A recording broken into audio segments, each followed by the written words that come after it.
Birazdan başladık. Şu an yayındayız. We are online now. Thank you very much. Good evening all. We are pleased to welcome you all in our webinar today.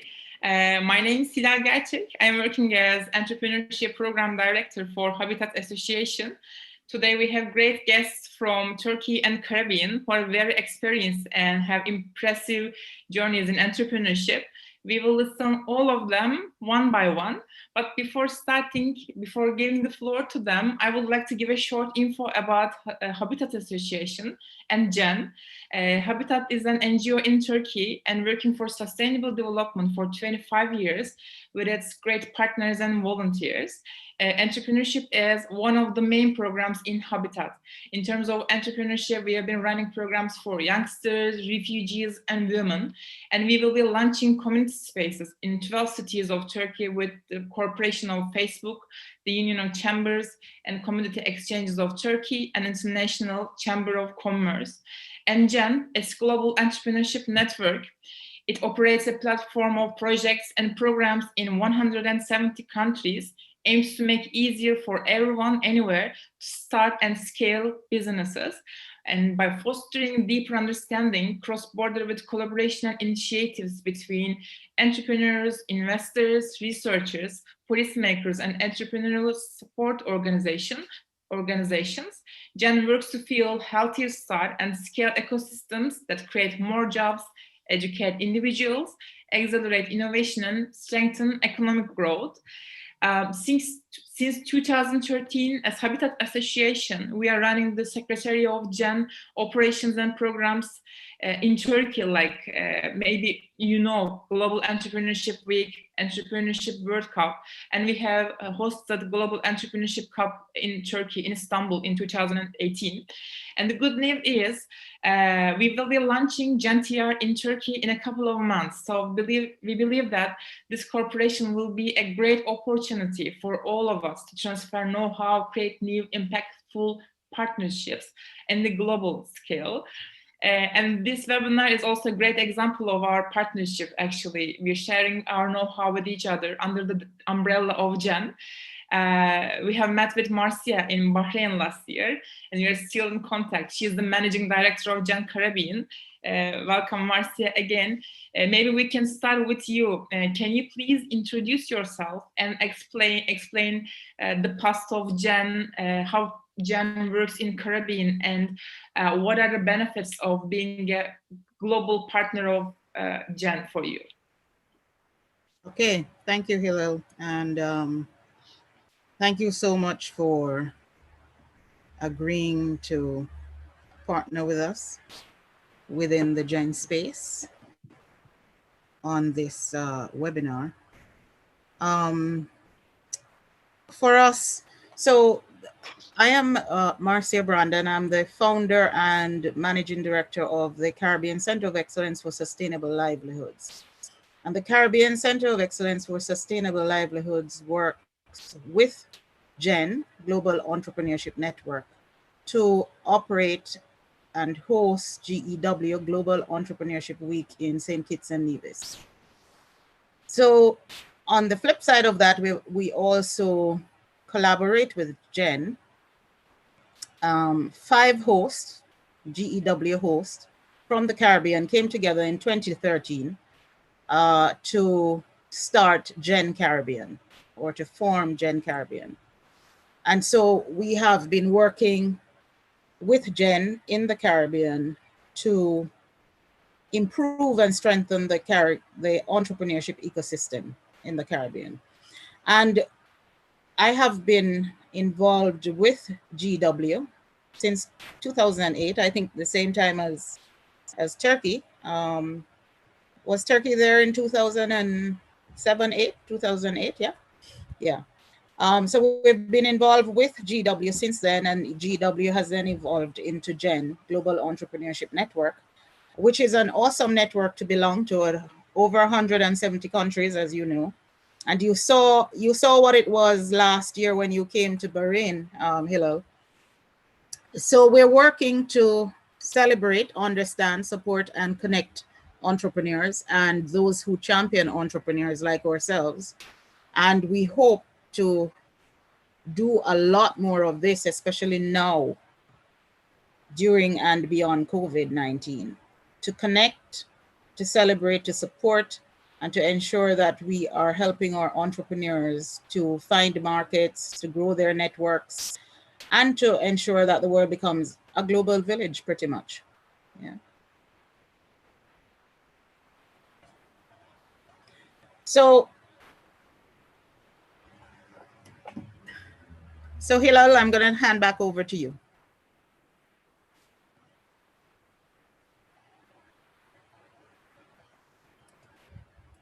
Hilal Hanım sesiniz gelmiyor. Mute'tasınız. Okay, I'm sorry. I want to go on with a short introduction of our participants and then give floor to you all.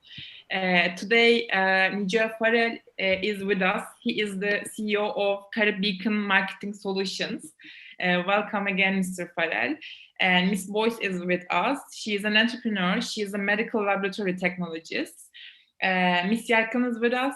She is the Chief of Experience Officer and Board Member of Partner Republic. Welcome again, Ms. Yarkın. And Mr. Garih, welcome. He is the Strategic Planning Manager and he is wearing another hat. He is an academician in Bahçeşehir University. Now it's time to listen your entrepreneurship journeys all. Maybe we can start with Ms. Boyce. Would you like to start to share your entrepreneurship journey with us? Hi, good morning all. Thank you so much for this pleasure once again. My name is Cherry-Ann Boyce. I am the founder of Hello Natural. I started my entrepreneurship journey about 4 years ago after spending about 20 years in the medical laboratory, where I just got frustrated with the systems and I just walked off the job pretty much.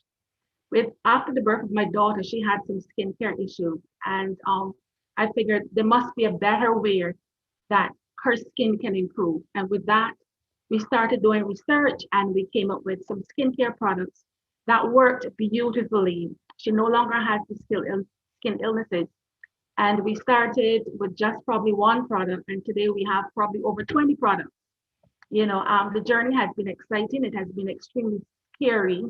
No one ever told you that an entrepreneur does not get any sleep at all, you know, but most of all, it has been extremely enlightening and internally rewarding. I would do it 100 times over. So that's my journey in a nutshell.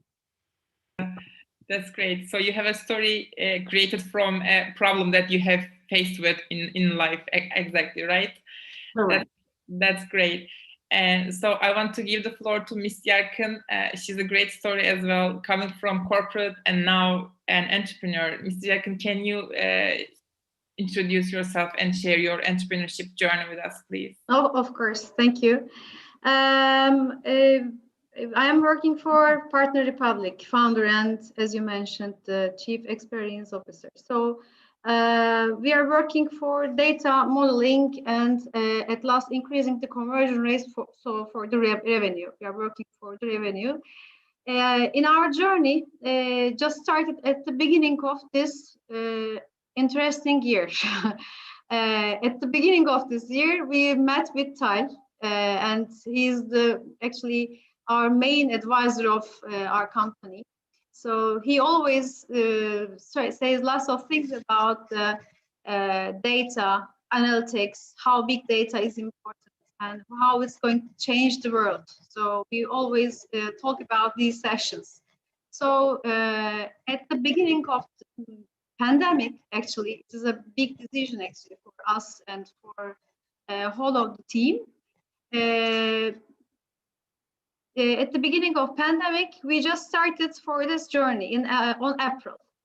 And as you mentioned at the beginning, I worked for more than 20 years for corporate companies, in telecom companies, in pension companies, in aviation companies as well. So it is actually a big change for me to change the way of work, because entrepreneurship is a kind of big change in whole of the journey. But if you believe on your idea, if you believe on the way of the things that you can achieve, actually, it's an easy thing to decide. And of course, the team is the most important thing at this point, because at the beginning, as I mentioned, Tal is big supporter, and our investors are the big supporters for whole of our journey. And when I explained about how data is important, and I am passionate about shaping up the modeling it and how it can change the world for the next step. They all say that it is the big idea and we will be the part of this idea. So it just started at last. Actually, I'm a little bit brave about taking an action, deciding about the next steps. And if there is a vision, if there is a next step that I can see easily, you can, if there is a good team, of course, you can take the action. You should not wait for the next step. And I also, another thing, the women are the big challengers. I believe on the woman power and the woman work. As we see here, Marcia, Cherry are the most supporters. So I want most of the women to be the part of this entrepreneurship area and in the technology area. Actually, I'm alone on mostly on the technology area. I would love to see lots of women in this area, and shaping the journeys of our life, our customers, and our corporate customers' life is the big challenge. And I'm happy to be part of this journey and this challenge of revenue generation. So that's my story in high level, you can say. Thank you very much, Ms. Yakin, for your great story and great message for women as well.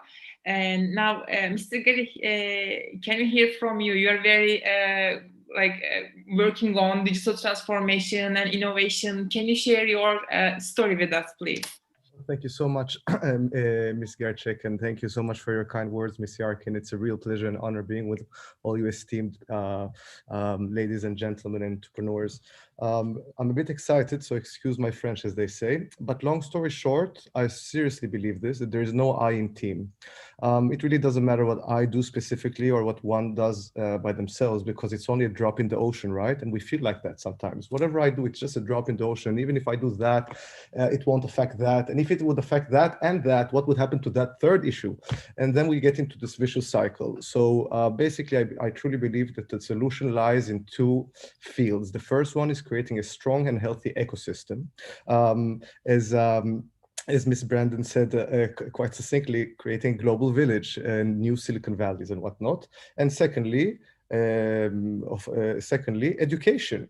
But when we talk about education, we're talking about education towards the new normal.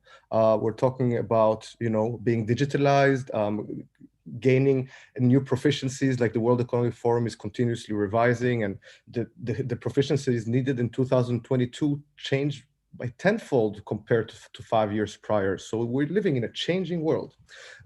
That's why Gen, Habitat Foundation and whatnot are so valuable and so crucial for all of us. And this doesn't only regard the entrepreneurs or the entrepreneurship ecosystem, it regards everyone. I mean, wealth creation, job creation, innovation management, all these issues are basically triggering the welfare and well-being of all people and animals and nature, and basically creating a sustainable future for future generations.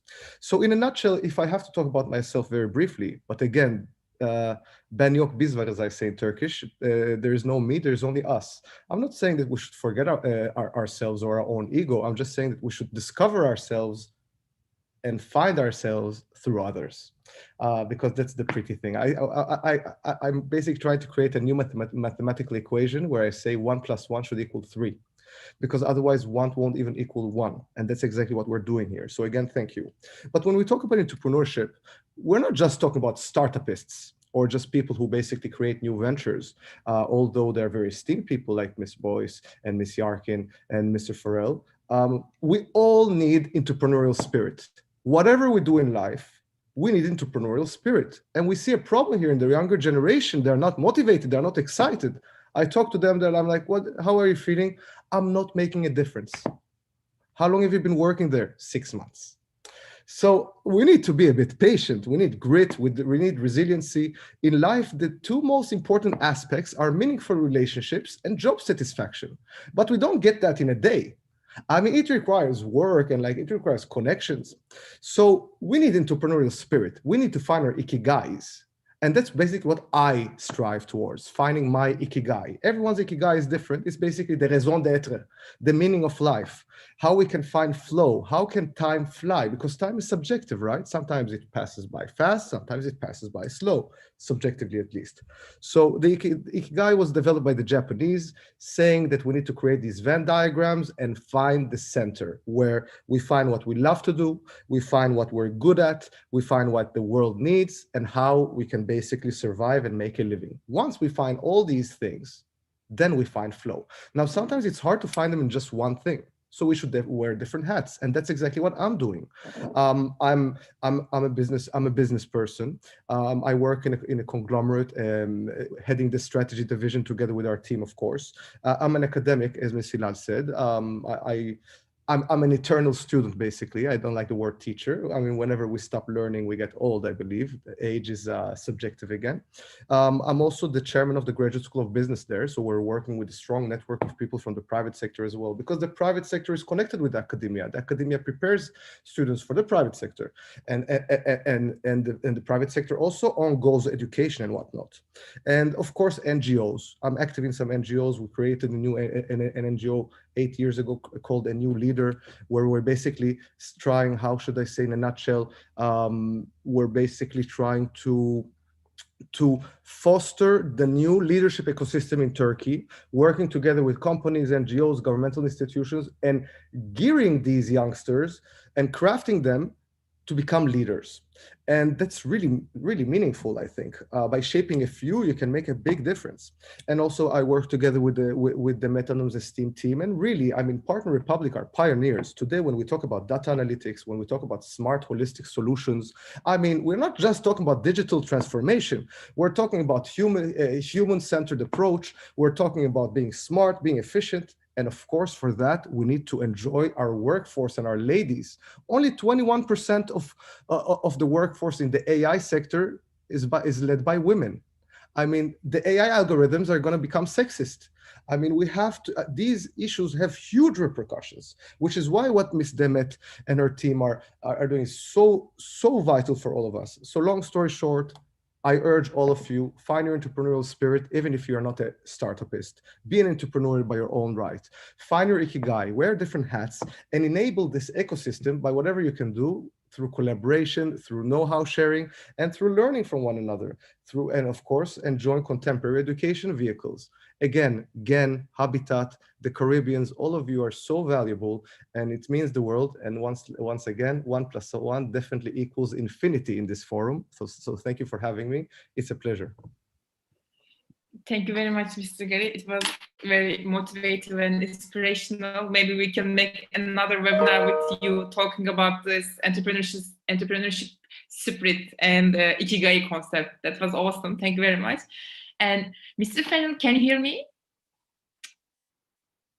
Maybe there is a problem with technical issues. Can you? Okay, or let's go on with the other question. And when Mr. Farrell is back, we can listen from him. So, Mr. Garih, can we go on with you about the ecosystem in Turkey? How do you see the Turkish ecosystem, entrepreneurship ecosystem?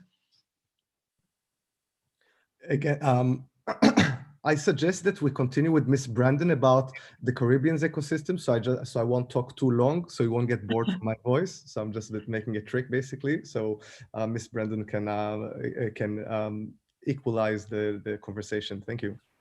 Okay, great. I think thanks for that. I think Mr. Farrell is back, so we could ask him to do his entrepreneurial journey for us. Okay. Welcome back, Mr. F. What's happening with you? Good morning, everyone. I unfortunately I have one of those days where so many things are happening in the company, and I am trying my best to juggle while I'm participating in this amazing opportunity. So please forgive me for the mishaps and the ins and outs and everything else. Good morning to everyone who is watching, and I thank more specifically Miss Brandon for the opportunity to be a part of this presentation. So my journey is simple but profound. I think when I was very, very young, I remember the idea that I would only work with someone as long as I'm happy. And the minute I started to get unhappy for being in the workforce, I decided that wasn't for me.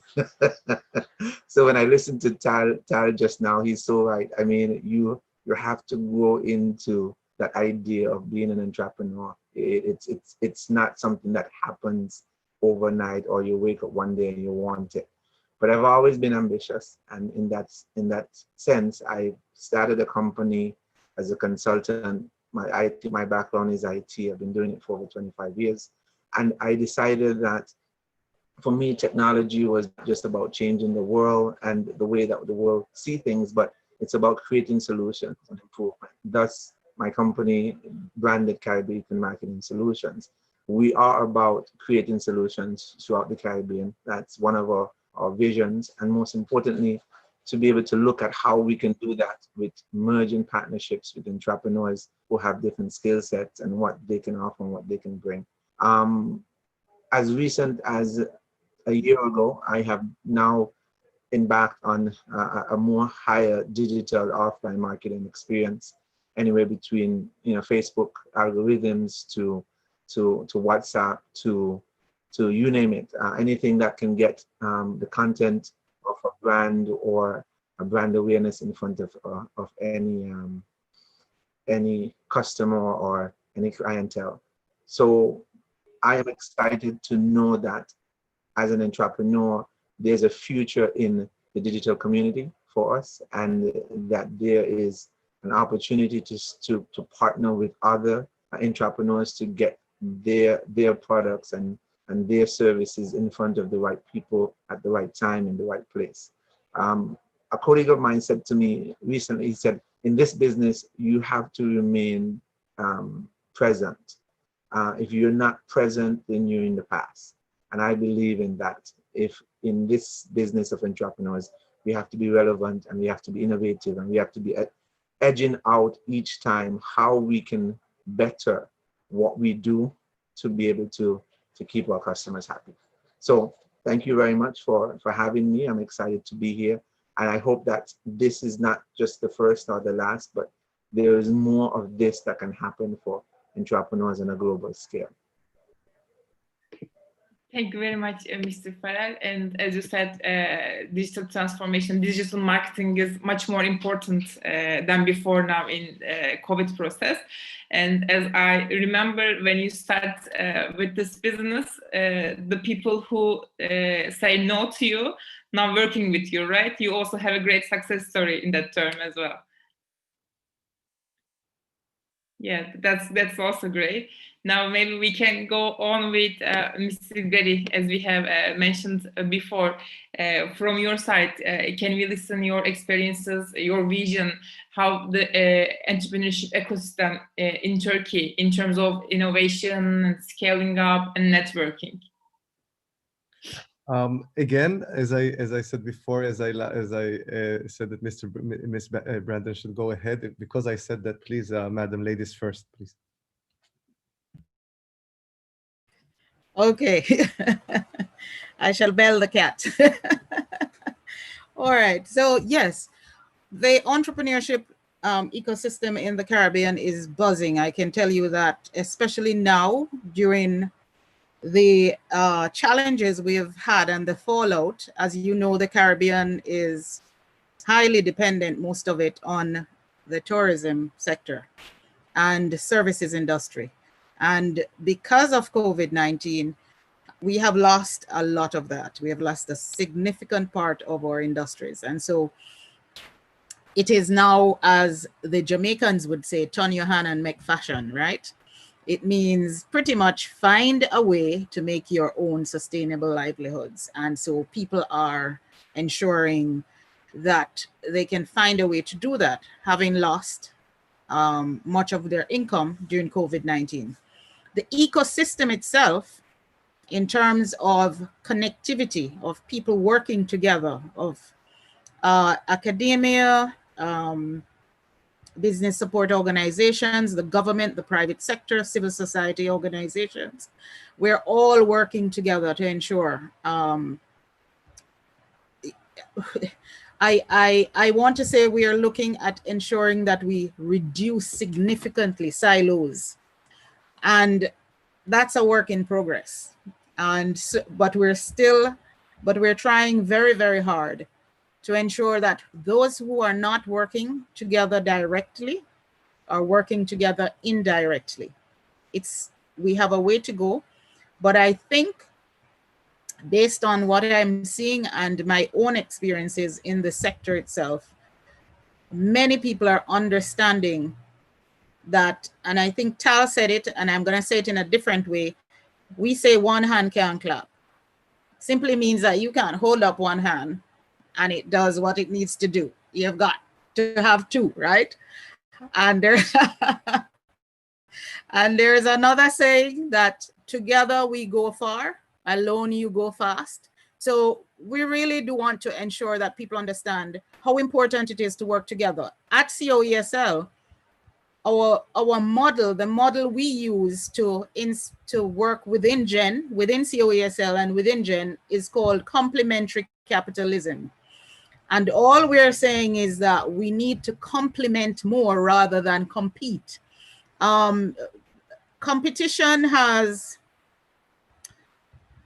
over centuries, built up animosity and destroyed. We have said it's driven progress, but we haven't really looked at the other side of what it's done. Competition is created for people to actually compete. And it brings in things like stepping on each other's necks in order to get to that first base. Yeah. If we try more to complement, and I think this is the female side of me, I'm not sure. If we try more to complement, to bring our strengths together, so that I am enhancing or I am bolstering and building up somebody's weaknesses and adding my strengths to that, then I think that we will also go far. I think that's another model all of us need to make sure that we're looking at and not discarding by just saying that we need to compete. We need to complement as well to ensure that we're getting to where we're going. Because if we don't, then we're going to realize that we have lost a part of the plot that could really have built a cohesive and really inclusive ecosystem that is made to sustain us and the people who come after us. Because sustainable development is really about taking care of what we have now so that the others who come after us are not disadvantaged. And we need to ensure that we're doing that totally as we go forward in making our own livelihoods and making money, making profits and all of that. Thank you very much, Marcia. And Mr. Garih, can we hear from your vision, our ecosystem in Turkey? Yes, of course. By the way, Ms. Brendan, really, I really like the two-hand analogy, and I'm definitely going to use that. And thank you. In Turkish, we say küpe. I basically earned another earring. So thank you for the earring, which I'll always carry. So thanks for that. Because the time is limited, I'll try to succinctly summarize the issue very quickly. Basically, in Turkey, here's the situation. There are good news, and there are news that can get better. All right. But long story short, numbers talk, budgets talk. In 2018, the total investments that were done in Turkey within the entrepreneurial ecosystem, be it startups, incubation phase, whatnot, $60 million. Fast forward to 2019, 100 million. And then everyone is getting happy. Oh my God, we increased it from 60 to 100. In America, rather, it's 70 billion. In Turkey, 100 million. You look at Europe, Europe is not too good when it comes to entrepreneurship. France is one of the worst examples in Europe. I mean, when I say Europe, I mean the EU, the European Union. In France, which is one of the worst examples within the European Union, it's 4 million. It was in 2019, 4 billion. America 70, France 4, Turkey 100 million. But we're happy that it increased from 60. Let's move to 2020. COVID happened. COVID was actually good for the Turkish startup ecosystem. Between January and August of 2020, we saw an increase of 402%. Between just June and August, we saw an increase of 2,427% because there was one big investment that was done, an outlier. Even if we take that one out, an increase of 415% between June and August, just 3 months' time, without the outlier. Just January to June, 58% increase, despite the COVID-19 issue. Most investments are done in e-commerce, and more should be done within the realm of Partner Republic and the team of Demet, Miss Demet, because I mean, we don't want to be a data colony, right? We want to actually show the world how things are done. We want to show the way rather than just hop on the train or miss the train, as they say. So there's a lot to be done because numbers talk, and at the end they mean a lot. And why is this so? Well, there are many reasons, I think. But basically, we need a revamped human resource pool. This is a must.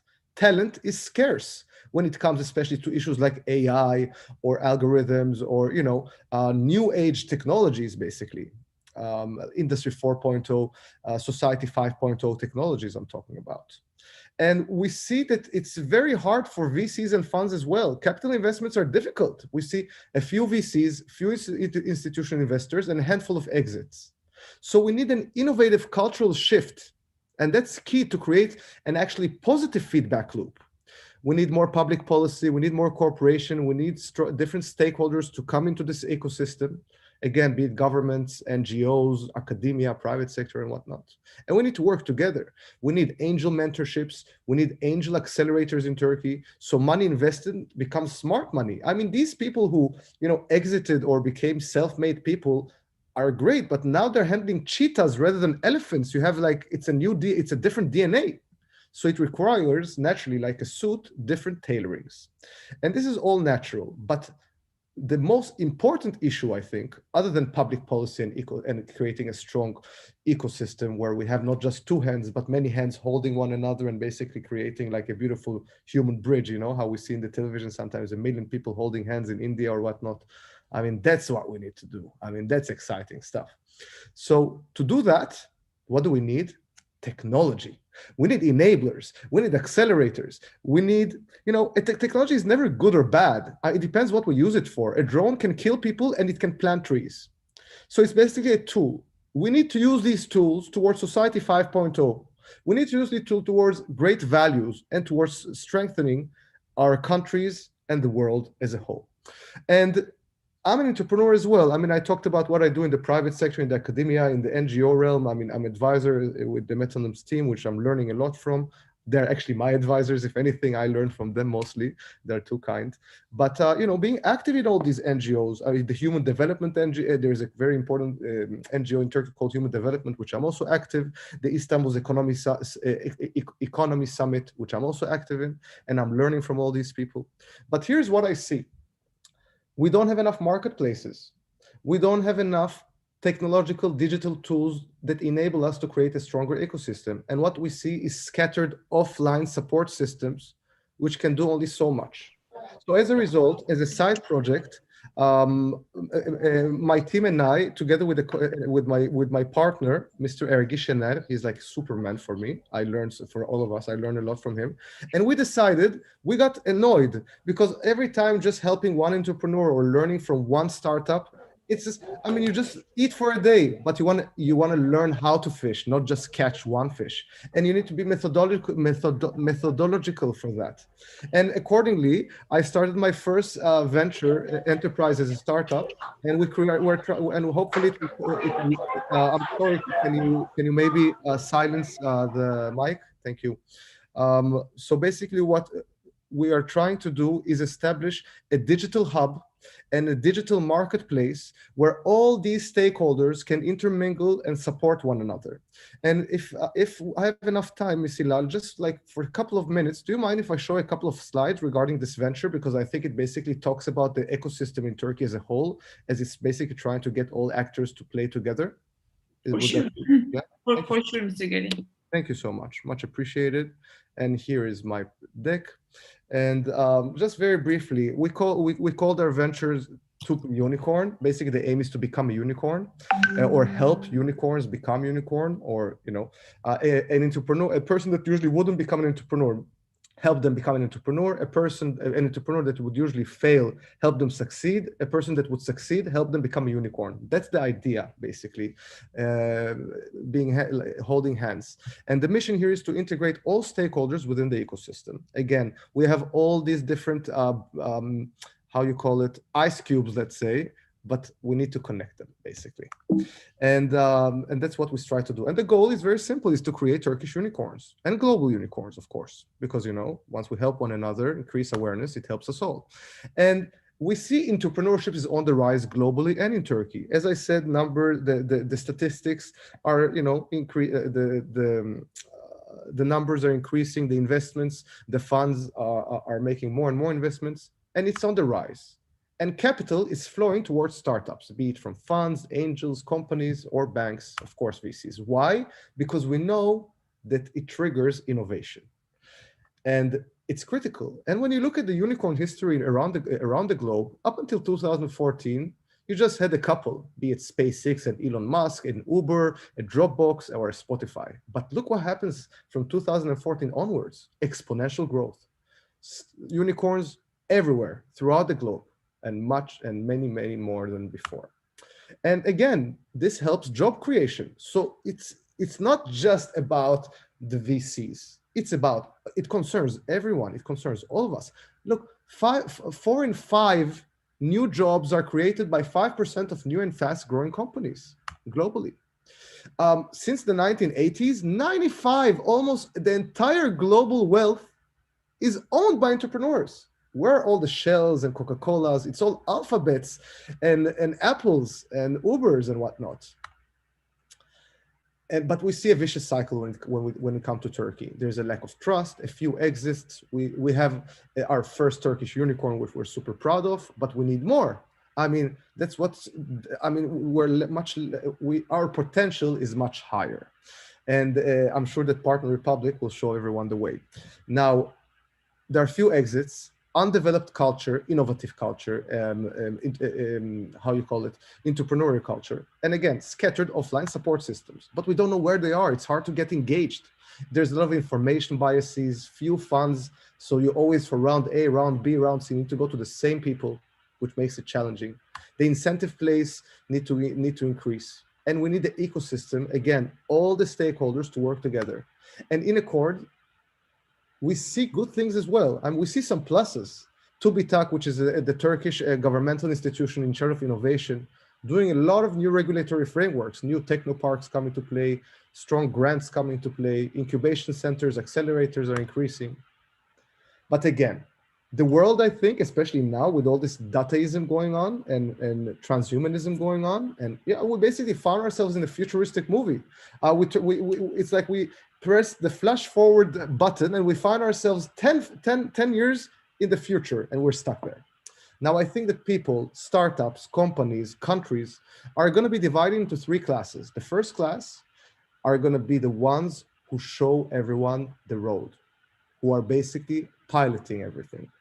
And there are going to be countries that do so. There are going to be companies and individuals that do so. And I think that when it comes to the Caribbean and Turkey, we should show the way.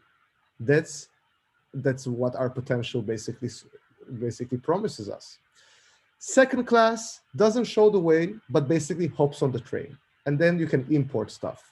Turkey up until now was in that segment, in the second class segment. We were able to import iPhones, but we weren't able to export an iPhone. But now with Partner Republic, we're going to create smart solutions that will export, hopefully. And third class, basically you don't even catch the train and you die. You cannot import anything. And in this changing world, in order to show the way, We need innovation management. We need to trust the young. We need to utilize technologies. We need to create marketplaces. We need engagement. And that's why such associations and foundations such as yourselves are critical. So basically the solutions is Gen, Habitat, etc., and basically creating new Silicon Valleys. Because although we have different cultures, the goals are the same, and it matters to all of us. Accordingly, To Be Unicorn is our new venture. Hopefully, will be live very, very soon, and we're creating a digital city. We're creating a digital hub, a marketplace where everyone can engage, like a mini Bloomberg portal. Because true success is enabling others. True leadership is having different leaders run together. True success is making others leaders. It's not about becoming an Elon Musk. It's about enabling others to become half of that. And I think that everyone in this panel is aware of it. So again, thank you for being true success stories. And again, the world is going digital. So we need to create digital infrastructure. We need to create synergy. We need to integrate all these players into this one beautiful marketplace without stealing screen time, basically directing our legal support, coaching, mentoring, holistic approach, ikigai approach.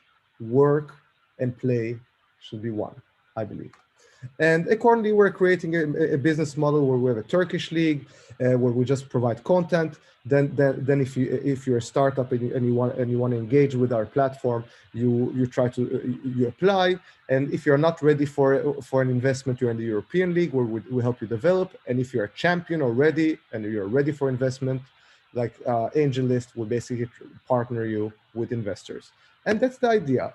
And it's basically a road. As all entrepreneurs know, the entrepreneurship road doesn't go like this. It goes like this, which is why we need to help one another and work together. Again, I'm sorry if I talked for too long. It's because I got excited, but thank you so much again for this opportunity. It means the world for me. Thanks again a lot. Thank you. Thank you very much, Mr. Garih. It was a great picture of the Turkish ecosystem and what we need in the entrepreneurship area. It was really very nice. Thank you very much for sharing us. And now maybe we can talk a bit about the pandemic process. You know, the entrepreneurs have faced with a lot of struggles, and some of them couldn't deal with it, but some of them take this as an opportunity and find new, innovative solutions for that.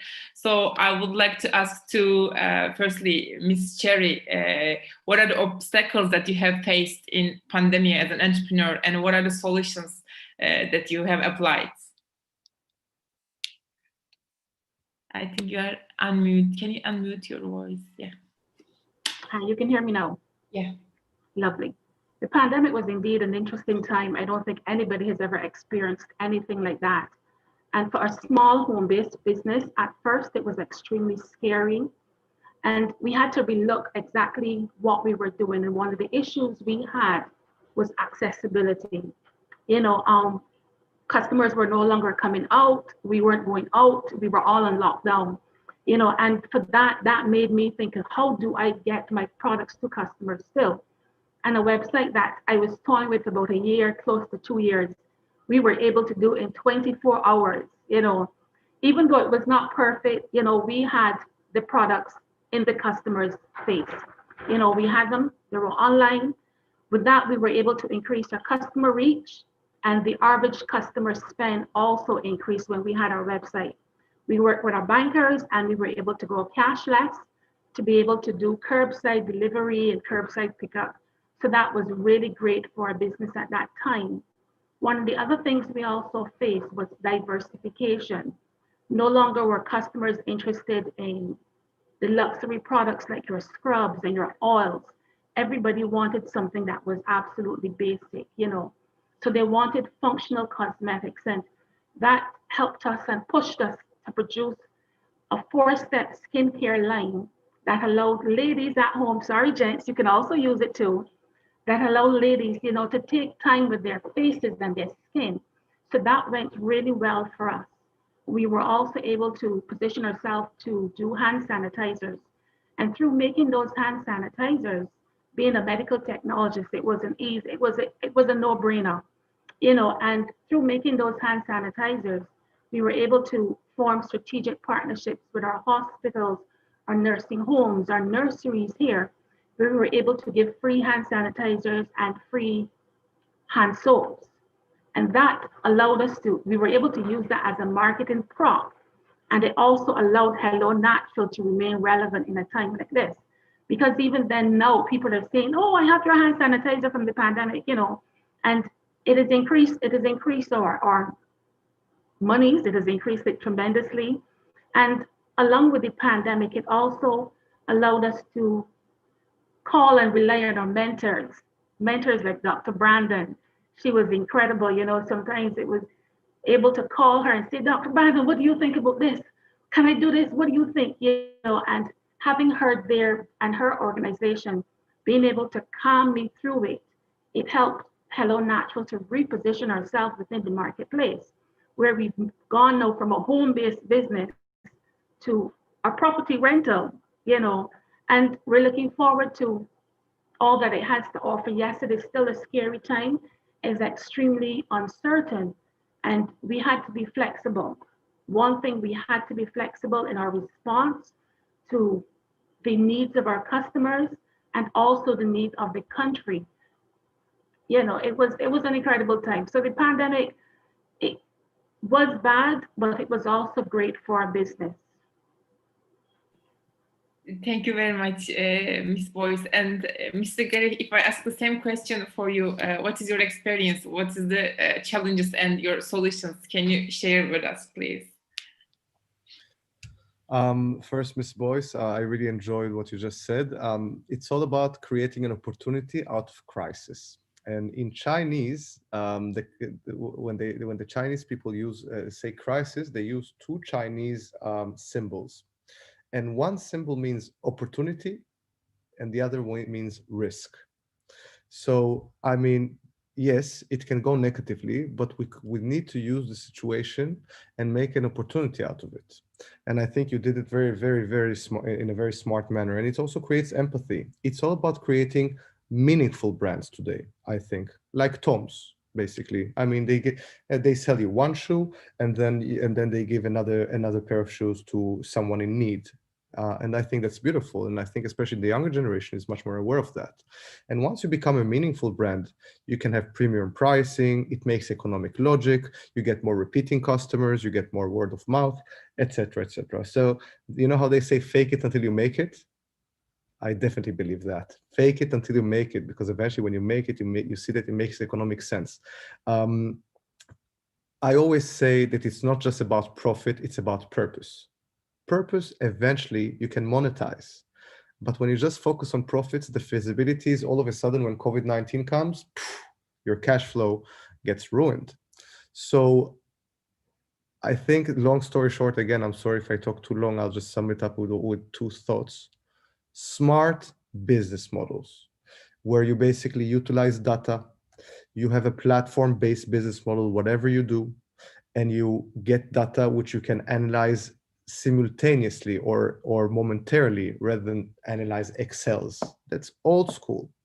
And we need it because that would enable us to engage with our customers, engage with the workers, engage with all the stakeholders much better in a much more efficient way, understanding the needs, understanding and basically increasing efficiency.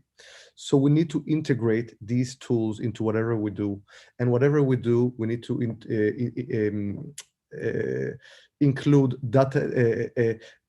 data processing and include data within our business models. Again, regardless of what we do, just so we understand what people need, just so we can create added value better and stronger. And for that, we also need strong human capital that can use that data.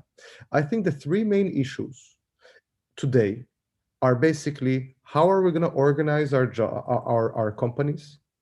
I mean, you look at Spotify, you look at Netflix, you look at these different new micro-solidarity-based organizational structures. Very important. What are we going to do? What are we going to focus on? And how will the employee or worker experience be? No one wants to be like Charlie Chaplin in these black and white movies where they're like, he's stuck in a watch, you know? I mean, we don't want to just get directives, especially like the Y and Z generations are going to combinedly be 76% of the workforce within 5 years. So we need to engage these people. We need to increase the capabilities of our human workforce and basically digitalize, I think, our business models And for that, we need, long story short, the most valuable resources for companies are people and data, but they're not separate. We've already reached singularity. We're continuously with our phones. We're continuously in digital places. I mean, I just walked with my dog beforehand for 15 minutes. I mean, I felt great. I did grounding, but that's just 15 minutes a day, maybe, you know?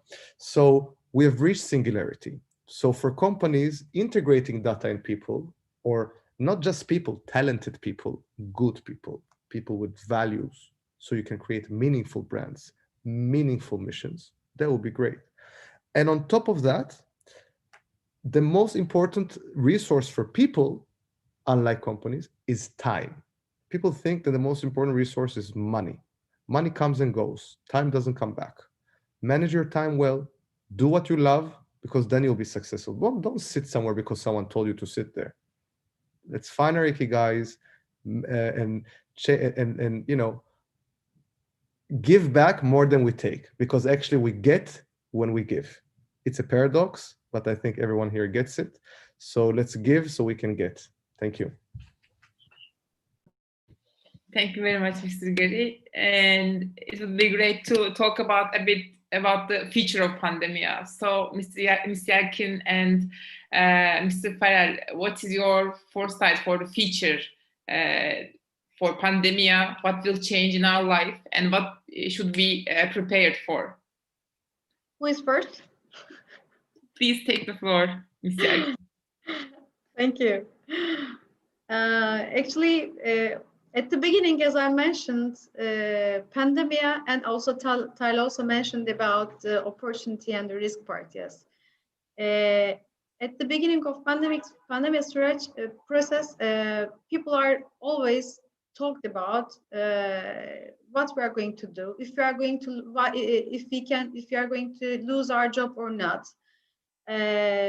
Or let me keep our money because we will probably need our money in future. And there were lots of questions actually. And the decisioners are all are in trouble, and they cannot easily decide to go for the next step, because there is a place, actually level, that you should decide if you should stay up there or step forward. Be first or not. There is a risk, of course, being first in some of the jobs. So in this process, in this, pandemic process, if you are first, you were the winner. Of course, you get some risk, but you should be a decider at that point. As we all see that we are all in this digitalization process, not only for the shopping or retail parts. I mean, we also get the learning from the digital platforms. We did celebrations from the digital platforms. We did family visits from digital platforms. We did health checks from digital platforms and so on. So the culture is changing exactly. So, and we'll not go back to our old lives of lifestyles. We are in a transformation, and at last, one world culture is coming. Of course, this is obvious. So this change is mostly triggered by actually data, as mentioned, the Netflix, the data, the mobiles, and everything. I mean, so it is a triggering point. These are, tools. Data are the tools to understand and decide as a human. I mean, they're helping engines actually for the humans. So we should be ready for the next step, create a value, and actually be brave to transform ourselves. I mean, yourself and our customers. So we'll never have a comfort zone afterwards. So actually, at last, for the pandemic, if we want to be ready for the next wave, for example, not afraid, but think about the opportunities. Go back, stay back, and what will probably the peoples are going to do next, and be up there. If the peoples are in the digitalization process, then be up there. get your shop up there. So this is the actually way of thinking what we mentioned for our company, for Partner Republic. That's the thing. Thank you.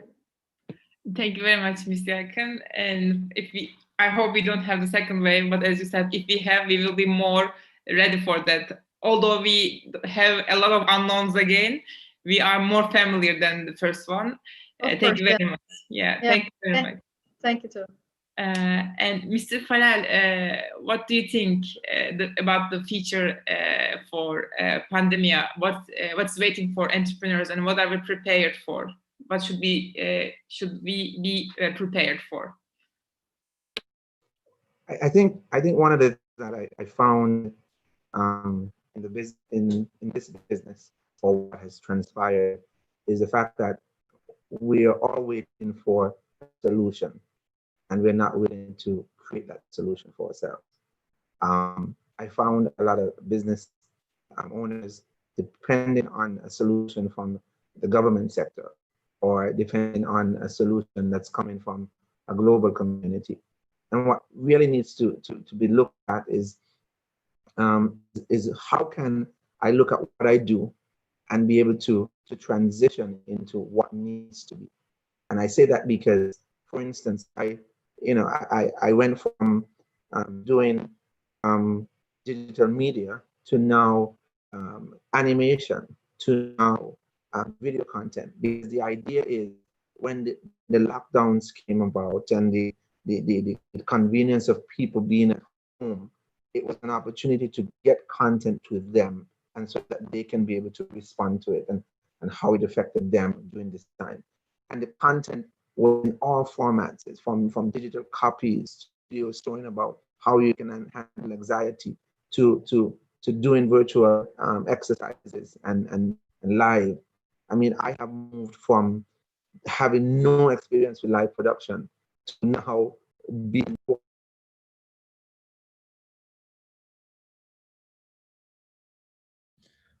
We can't hear you. I think you pressed mute by mistake. Yeah. So everything is a Zoom, or everything is a Facebook, or everything is one of those platforms. It was interesting because what I found as a solution also is to be able to look at the other partners in the business, in the industry, and find ways to collaborate. Say, hey, you know what is your strength and what is mine? And instead of us tracing after the same cheese, why don't we work together to get that cheese, so to speak? What can you provide that I don't have, but I have the position, I can get the contract and you can work alongside me. Creating those type of solutions, because when you try to find a way to move forward in this business by yourself, you eventually would run into a brick wall and say, wait a minute, how did I get here? And then you look across the road, you realize that the guy with the vehicle could have helped you drive around. You see what I'm saying? And then the guy with the sign could help you, direct you with where to go. We need each other. And I think that's one of the things that I found as a solution, as a comfort, as an innovation, is that it was there all the time, but more than ever, it's necessary. Whether we're doing it in small communities, regional communities, or global communities, we need to find a way to look at our different skill sets, our different technicalities, and say, hey, wait a minute. It's important to connect with Tal. It's important to connect with Sherry. It's important to connect with them. I mean, every single person on this webinar has a skill that together we can produce a product, or we can provide a service, or we can be able to help improve the quality of how we live moving forward from as COVID-19. Thank you very much, Mr. Farag. And I want to ask a question for all of you, and would like to hear like one sentence from each of you. Now our entrepreneurs and our volunteers are watching us, and I would like to ask some advices from you for the ones who want to be entrepreneurs. For young people, what are your advices shortly? Miss Boyce, can we start from you?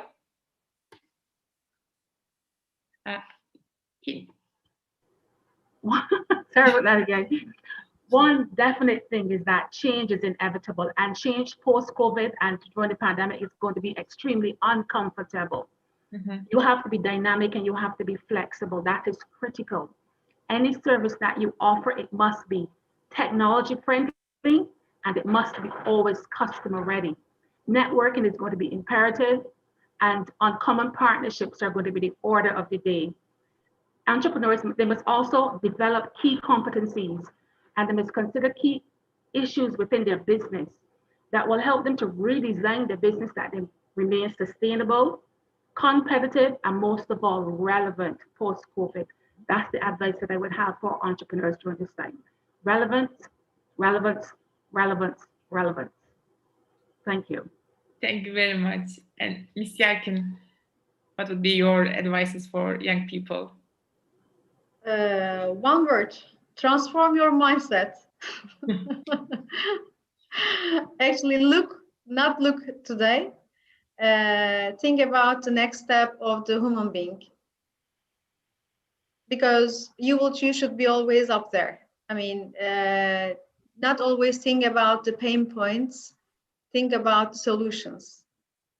I mean, these are the things that, I mean, if you have a brave heart in looking for the opportunities, let me say, you can see easily the filling areas, which part is missing part and which part I can be up there.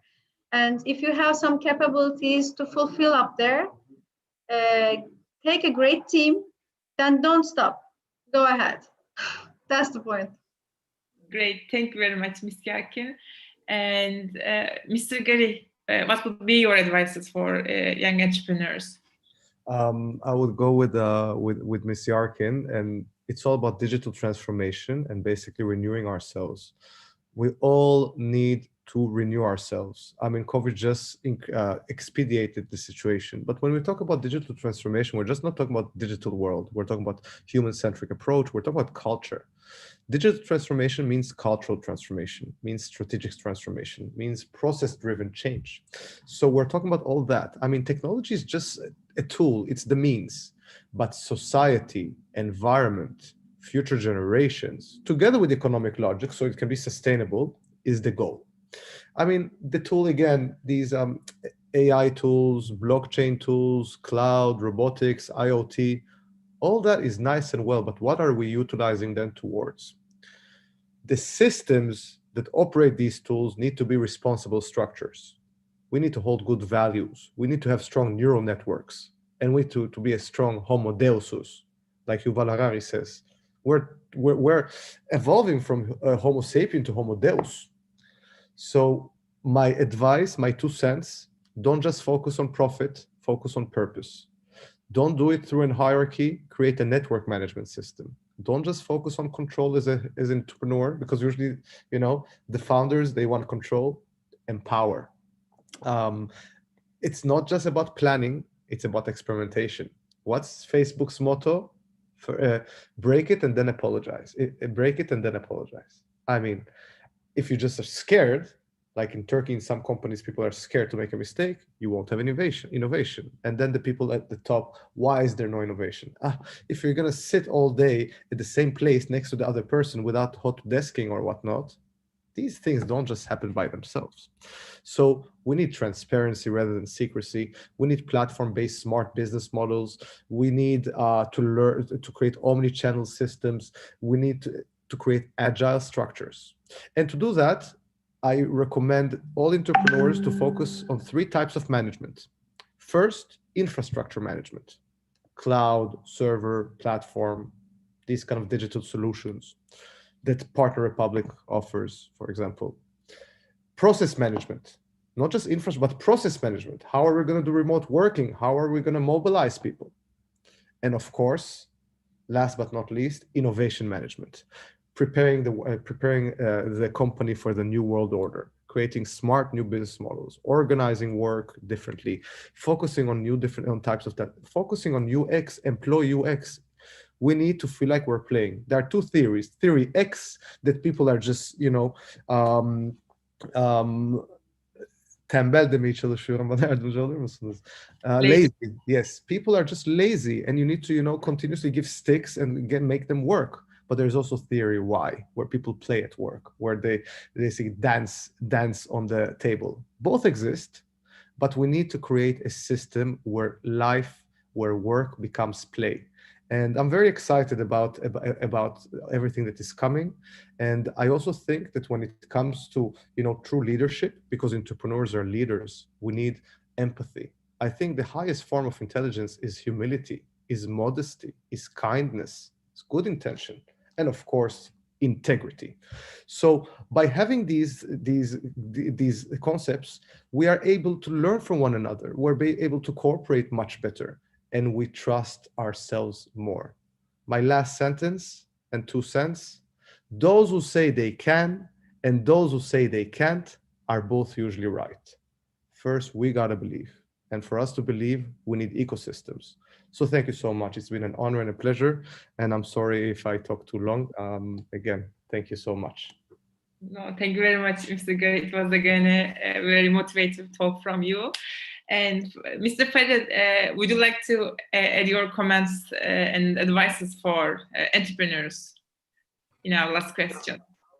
How is it that I always need to follow the greatest man in this room? I always have to stand behind such a great speech. I mean, you make me look bad. Anyhow,